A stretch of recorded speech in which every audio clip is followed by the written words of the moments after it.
Hey guys, my name is Sarah and you are watching I Talk to Notebooks. So, I wanted to talk to you guys about something I'm a little nervous about with the channel this year. So, I just make all the noise I need to make. Take maybe 3 of these, right? Yeah, maybe 2. 2 should be good. So this year marks a turning point in the flip through videos.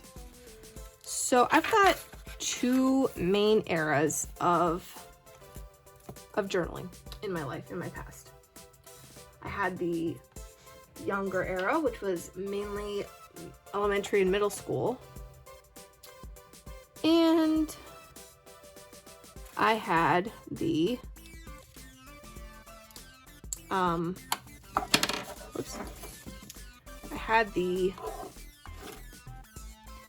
later era, the more modern era as I consider it, which is college and onward, which is the much longer era in terms of number of journals, not in terms of number of years. And man, I wish that would have worked. And you know, it's hard enough to look back on your old journals when you're a kid, which is what I did last year, and you know, publish those out for the world to see. But I am really nervous about this year. I mean, we're gonna get pretty far into the modern era of my journals. I've got different ideas and strategies for trying out different ways to do that. The first few are not going to be that bad. And I think why it's so nerve-wracking for me is I think I'm worried about a couple of different things. One thing I'm worried about practically that most of you guys are going to be able to relate to is like, it's recent, so it's like, instead of like, oh, well, I was in 8th grade, of course it was cringy, or of course I did and thought all these things. It's gonna be more like, what's your excuse when you're a freshman in college? You know what I mean? Like, some people have memories from middle school to keep them up at night from the cringe of it all. My most cringy memories are from college, like, honestly. Not to say I don't have ones from middle school as well, I absolutely do. But, ones from college are worse, in my opinion.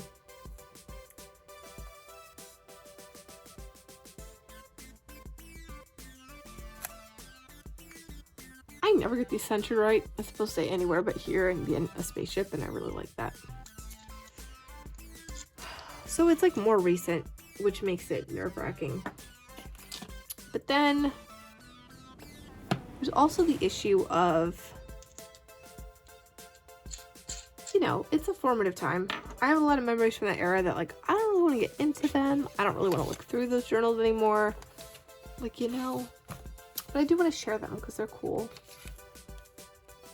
I sometimes just wonder how some of you guys who do the flip throughs, like, as you're journaling, as you're writing your journal, like, how do you do that?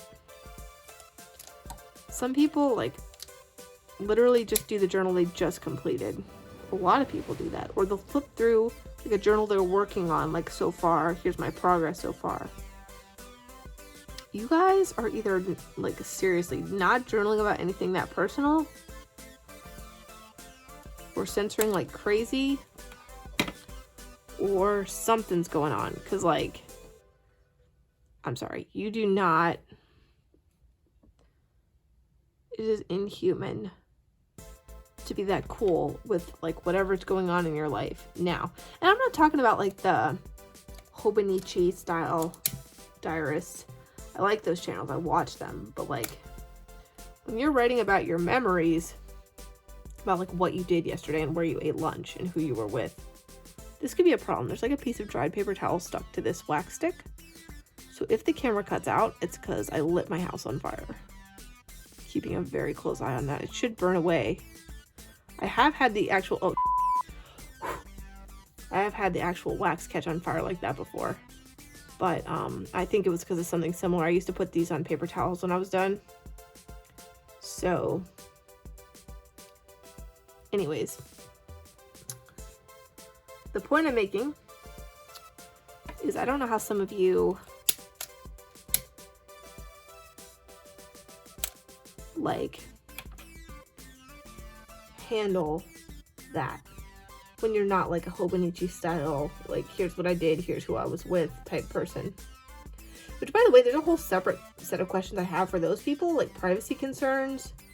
I know they don't always say like where they're located, and they don't use last names necessarily, but a lot of them share like enough identifying information that I feel like it's concerning.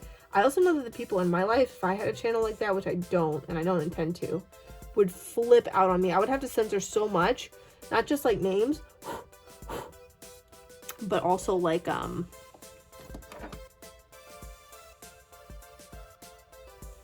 just the names, but also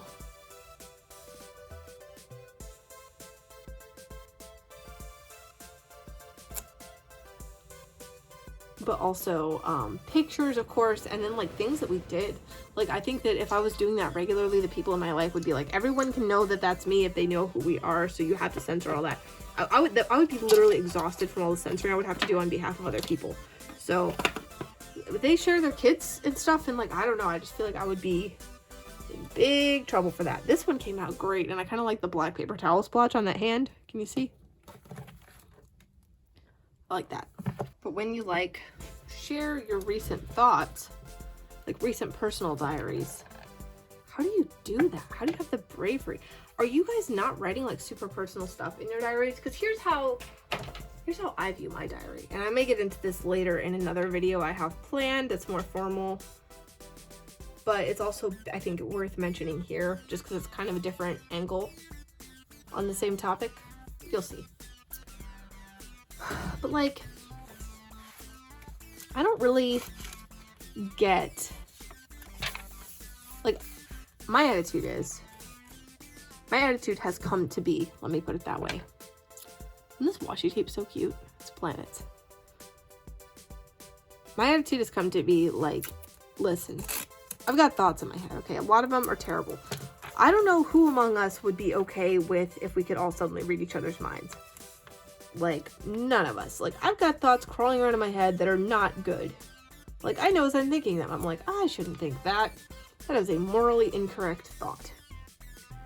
And you know, some people really struggle with that a lot. People who are diagnosed with OCD often struggle with intrusive thoughts. Like, a lot of intrusive thoughts. I'm not diagnosed with OCD. It's just something I know about the condition. It's not all cute Adrian Monk stuff like people think. And, you know, they learn to let their thoughts wander by. And that's what you learn in anxiety, like therapy too. So I've been in therapy for, not diagnosed levels of like clinical anxiety disorders, but you know, it's 2022.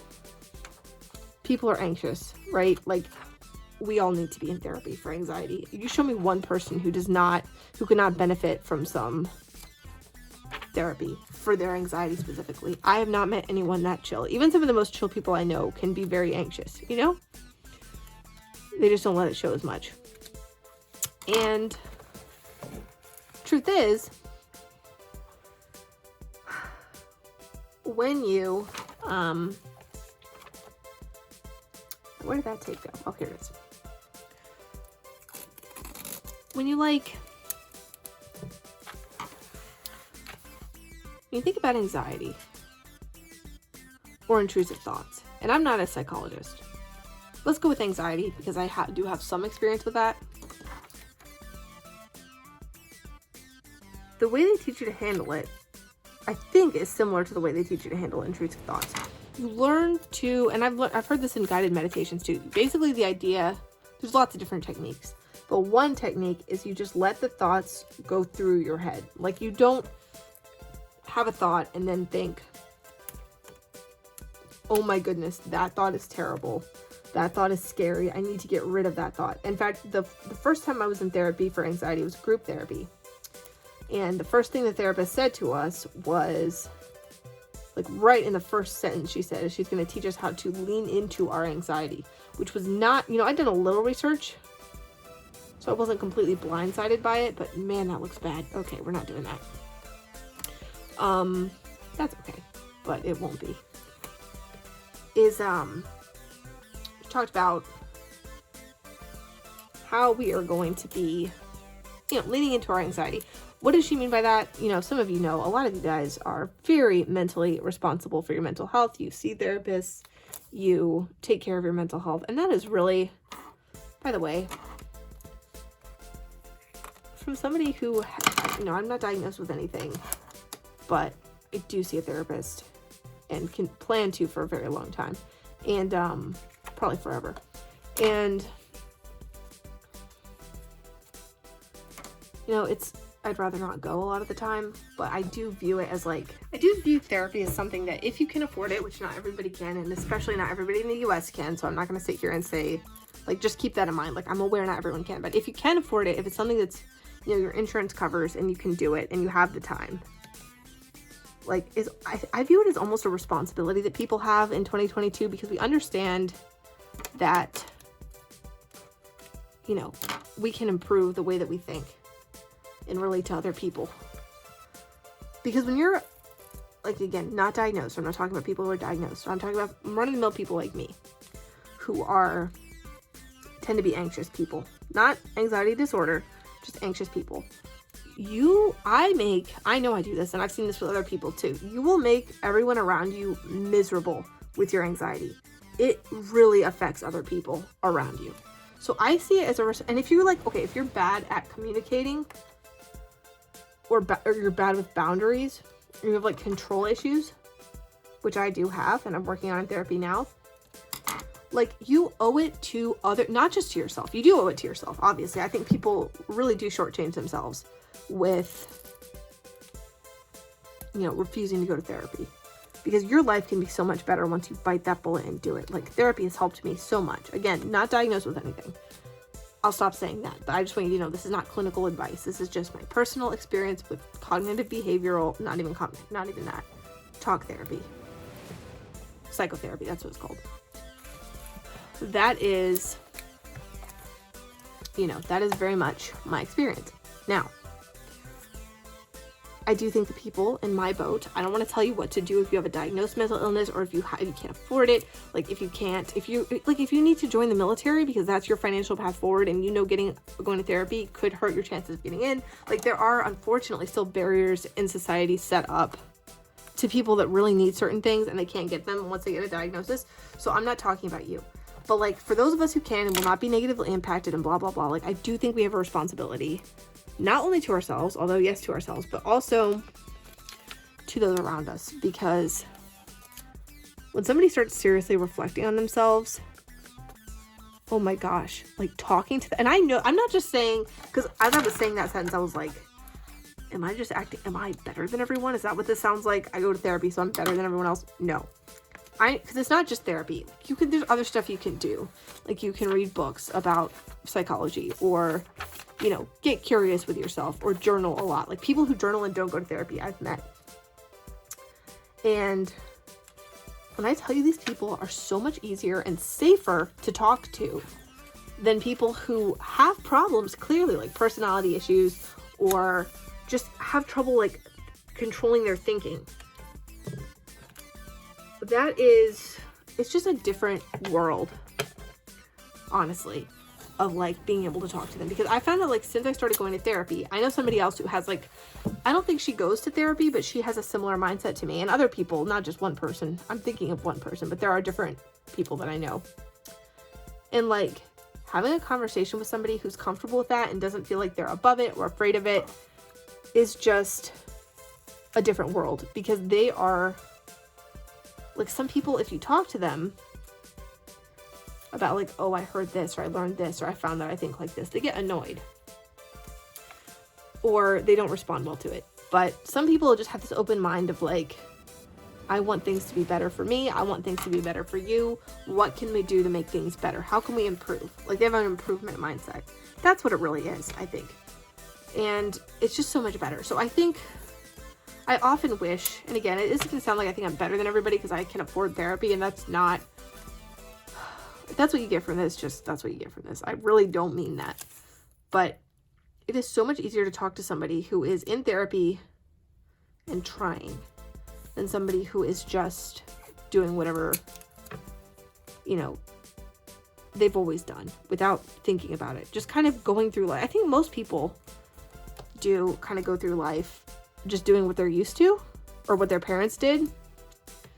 And that's why, that's actually one of the main reasons I went to therapy, like individual therapy, once I could. Because I didn't want to repeat some of the like easily avoidable patterns I'd seen in other people around me. And, you know, my parents aren't perfect and I didn't want to be exactly like them, because what's the point of that? I mean, what is, like, isn't that a bit of a dishonor to my parents as well? Like, they raised me so hard to try to be, you know, this next generation. They want to give me this good life. And I have this opportunity to go to therapy and to improve myself and to learn from their mistakes in a critical way, like a critical thinking type way. And I'm not going to take it because I'm too afraid or too inconvenienced, or like, and again, I don't have complex trauma. Like, I don't have, like, some people have legitimate trauma reasons for not wanting to go to therapy and rehash things. Not talking about you. Talking about the rest of us. Just like all humans have like serious flaws in our thinking. And there's so many things we can do to improve. Like, my therapist right now, something she's working on me with is like getting curious about people. Because I very much have a mindset, especially at this phase of my life, this is relatively new, to like judge people hard, like right away. And that is not, it's not good. That's not how you relate to people. That's not how you have relationships. And she helped me realize that in like a gentle way. She's paid to do it in a way that doesn't make me feel like, you know, garbage, because that doesn't help. As much as I do get frustrated with other people and feel like I want to call them garbage and make them feel bad for doing bad things, like, it actually doesn't help, right? Like, people, shame is actually not a motivator at all. It's very much a demotivator and can drive people farther into destructive spirals. Brene Brown writes about this. So what am I trying to say? What is the point? Point is, I don't remember. Honestly, I started off talking about one thing and now I'm talking about therapy. And you should go if you can, because you do owe it to other people as well as to yourself to improve yourself. And, you know, with this journaling thing, like, yes, it's fun for me. I like journaling, genuinely. Oh, right, that's what I was talking about. Of course. Of course. When it comes to these things,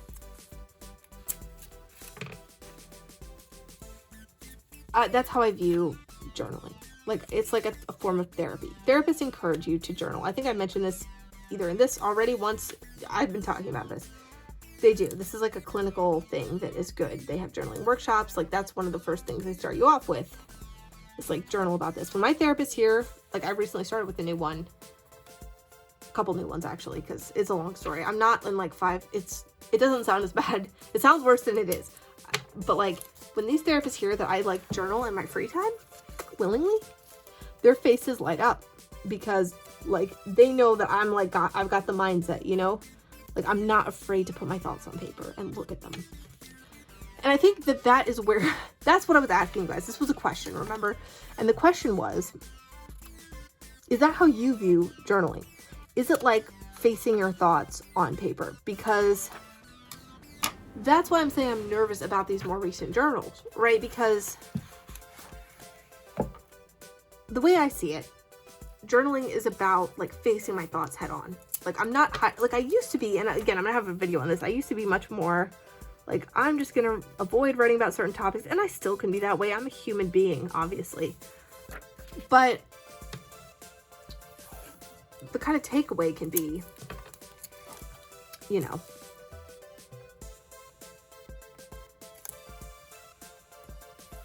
that things get put on the page. Things are on the page. Thoughts I have that are like, that's not a good thought. Shouldn't have thought that. it still gets written down. And I don't just immediately have it because, like, yes, as part of therapy, you have these thoughts in your head. I was talking about intrusive thoughts. I'm sorry. This is all over the place. This is what happens when I don't plan out videos and I ramble a bit, but hopefully it's making sense. You have these thoughts and you let them, you let them in your mind without judgment. So like my therapist was saying, get curious about other people. I think this also applies to yourself. Easier to apply to ourselves because we know our own minds and we know that we don't mean badly most of the time. But like, get curious about why I thought something, you know, instead of like judging myself for it immediately, which maybe was what I used to do. Like I had that thought, that makes me a bad person. But instead, with this one, with this new method, this new approach I take, it's less about judging myself and more about like, let's write this thought down, or like, let's let this thought sit in my head, non-judgmentally. And where did that thought come from? Where's it going? Like, but the problem is when it comes to journaling, I don't always write down the whole process. Like I'll write down the bad thought. And as I'm writing it, the rest kind of happens cognitively in my head. I don't write down. Sometimes I do. Sometimes I'm like, okay, I didn't really mean that. But a lot of the times as I'm writing it, it's like, okay, I know I don't really mean this. And I'm sorry, it's my journal, so I'm going to write things that are helpful to me. I don't need to write down that I don't really mean that, because when I go back and look at that page, which I do from time to time, I know what I meant and I know what I didn't mean. But like, if somebody else were to see that, they would be like, this person is a psychopath. And I will say, for this reason, did you know that journals can be subpoenaed in court if people find out that you have them? So never, first of all, don't do what we do. Don't make a channel. Don't tell anyone that you journal, because apparently like those journals are fair game now. But jokes aside, that might not be a joke for some of you. For me, it was definitely like something I do think about.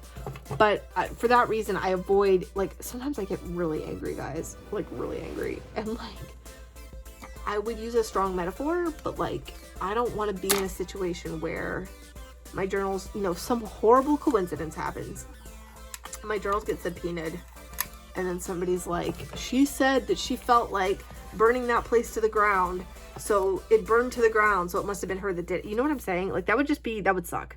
And I'm gonna be honest, like, I've watched a lot of true crime, and the juries, they kind of don't always pick the brightest people to be on the jury. I'm sorry. But I think that that's a known thing. So, for that reason, even though to you and I, it makes perfect, or at least to me, it makes sense, that it's just a thought. Other people might not understand that out of context. So when I'm sharing it on my YouTube channel, it's like I'm censoring all this stuff. And I guess I could share a thought and be like, oh, but I didn't mean that at the time. But I've had similar experiences about like social media, where I would like share something on a page or comment something on a page, not really for other people to see. It's public, you can see it, I guess, but like, it's not really about you, so butt out type attitude I had. And people would see it, you know, like if you comment on a public page on Facebook, for example, with your name, then your friends, it gets blasted around to your friends, and people would be like, oh my gosh, why did you write that? What is wrong with you? It's like, yeah, I obviously meant this by it. It wasn't literal. Why are you like commenting on stuff that's got nothing to do with you? That's my attitude, even with social media at times. Like if I write something on your page or I message you directly, that's another thing. Or if I'm talking about you, thinking you can't see it, like a slanderer, again, that's not acceptable human behavior. I think we can all agree. But if I vent something strongly that doesn't have anything to do with you personally, and you take offense to that, and I'm not saying it to you or about you, that seems to me like a you problem. This has been a recurring conflict with people in my life. But now, and when these people say these things, I'm like, if you could see my diaries, like, we would probably not be friends anymore. Like, let me just put it that way. If you thought that was offensive to you, like, you could not handle page 1 of my first diary. Let me just put it that way. Like, I write stuff in here. But I know, just like with the stuff on social media, like, I write an angry comment, you know? Big whoop. I was angry. I wrote an angry comment, you know? And sometimes I do go back and reflect on, like, why did I write that comment? Or I will get feedback from other people that's insightful. It's like, oh, you shouldn't think that because of X, Y, and Z. Oh, that's, you know, that's Interesting. I wouldn't have thought of that if I hadn't shared that out there. And likewise, in a journal, I can get really real about what I'm thinking in that particular moment that is not necessarily reflective of my mindset at all times. And it's like, oh, well, looking at that on the page, that's pretty terrible. I should stop thinking that way. Or maybe it means this, or I'll even have, like, as I'm writing this, I realize that, like, that's a sentence opener that shows up in my journals pretty frequently. So I think it's a great way to grow as a person. But just like online, I think it's a great way to try to find community and find people who felt the same way in that moment, or maybe have already felt that way and have moved ahead in the process that can speed you along. Like, there was a time I had like some really anxious thoughts and I shared it on social media. They were pretty dark, and people could say like, I used to have those thoughts too, but here's how I got through it. And for some things, like, I just want that external support, and I can't tell people in my life, obviously, because they'll freak out. So, like, you know what I mean? You may not have any idea what I mean, but I just don't understand if other people who are sharing their journals, like, as they write them on the internet, like, are you not writing the same kinds of stuff I'm writing? And guys, don't sit there thinking I'm writing like serial killer crap in my diary. I'm not, okay? This isn't like the kinds of diaries that you find reading through after a crime has been committed. They're really not. But like, they are, they do go to places that are not very nice. I don't think make me a good person. And like, it's easy to censor private stuff or embarrassing stuff, but like, when a lot of it is embarrassing, like I said, like in college was like a really rough time. I did a lot of venting in college, and my head was all over the place, you guys. I'll get into it with the flip through videos, but it was like, I felt like I was going legitimately, like I seriously thought I was gonna have a legitimate psychotic break. Like, I'm not exaggerating or colloquializing at all. I thought I might have to be taken somewhere. Like, I didn't know, my brain has never felt like that before or since. And now I understand why. Many years later, with therapy, with a lot of journaling, with reading relevant books, I understand that. I understand where that came from. However, at the time, I didn't have that understanding. All I understood was, I feel this way, and it feels bad. And it didn't make a lot of sense. And I would try to figure it out, and I'd be like, well, if I feel this way, it must mean that I want to do a bad thing. Didn't mean that at all. It was a completely human response to the circumstances I found myself in. I didn't know that at the time. I thought it must mean that I, had secret illicit desires, or, well, that sounded really saucy. It's not that saucy. Like, secret, like, basically I wanted to do bad things and I was a bad person. And I don't think I'm a good person by any stretch of the imagination. I don't really believe in good people. But, it was just a normal, like, lots of people have responded the same way I did in similar situations. Like, I just didn't know that at the time. I thought that it meant there was something wrong with me. And so I wrote a lot of cringy poetry, a lot of weird, like, what if situations that maybe I didn't qualify them as what ifs, or the context of them. It was just like a stream of consciousness. Like, I knew the context and I would know if I went back and looked. But if somebody else was looking, they wouldn't like it. And that's what's happened with the social media stuff too, is people will like see something and be like, oh, you meant this. And I'll be like, no, I didn't mean this, I meant that. And they're like, well, I don't understand that because I don't vent that way. And it's like, yeah, I know you don't. How nice for you. I'm jealous, truly. But like, this is how I handle stuff, So that's just kind of how things have been with my journals. So I am very nervous to share my stuff because I'm thinking it's either going to be like I overshare, which nobody wants to see that, trust me, or they're very boring videos of extreme undersharing, which doesn't make very good content and isn't really what I want the videos to be like. Like, when I make the videos, I want them to look like I make them for me too, and mostly for me, so I can go back and look and see the flip throughs and how I reacted to them and what I wanted to share with you guys. And it's just really scary to think about being judged, because I have been judged for stuff before that was not meant for people to see. And they were like, well, you know, I have all these feelings about this thought you had. It's like, I had feelings about that thought, and this is how I processed them, and now I'm being punished for it. So yeah, I don't really want that to happen. So I think I'm just going to, I don't know, I've been going back and forth. Like I've already done the Post-it note covers for the first flip through of 2022. It's more of a bridge diary between the two eras. It's the one bridge diary between the two eras. So it's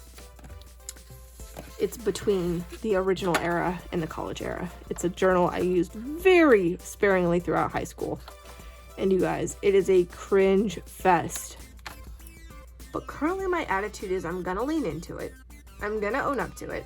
I'm gonna be kind to myself because I was literally a teenager with very low self-esteem. Very low. Way too low. And like, that's how I dealt with it, you know? So sue me. You know, and you know, that journal is pretty positive. It doesn't go to any like very, you know, dark places in any sense of the word, the way some of the ones in college did. But it's still scary to put myself out there like that, to say, you know, some of the things that I thought and did and wrote that, you know, most people don't share with themselves anywhere. Most people aren't even that honest in their diaries. So like, I don't think that, my understanding is when I look at diarists of the past who more like logged their day, like even in our community, there are people who don't really write about their feelings as much. So it's like, I really do feel like I'm putting myself out there, but I also think I want to, because like, not to get on a high horse, but I do think it's really, I think if I show people, you know, that I wrote cringe and stuff that may make me look like a bad person, but it made me a better person in the long run, which it did. Helped me come to grips with whatever was going on at the time, which it did. Then it could encourage other people to be braver with their own journals in their own time, because like, they're not going to be sharing it on YouTube at least, so they can at least find that power in their own diaries. And I think that would be cool. I feel like people stifle themselves a lot. It's not healthy. People bottle things up. It's really bad for you mentally and even physically it can be. And I just feel so much freer that I have a dumping ground for things that I can't tell other people. And even though I'm not going to share all or even most of those things with the channel, I think being a little more open about like, hey, look, this is the kind of stuff I had in my diary, could be beneficial. I don't know, but what do you guys think? How do you handle this? Do you guys just skip over a lot of stuff in your flip throughs? Do you not have a lot of angst as a person? Do you have other ways you get out your anxiety? Do you prefer to do other things? Like maybe some of you are kickboxers and I don't know it, and you go kickboxing when you're like really mad. I don't. I write long rants and scribble all over the place and, you know, profanities, and say that I like catastrophic things. Like, writing is my go-to, or it used to be. It used to be all I had. Now I do have other options of things I could do and ways I can handle it, and I do use those from time to time. But yeah. So, wow, I didn't use all this tape at all. That's okay.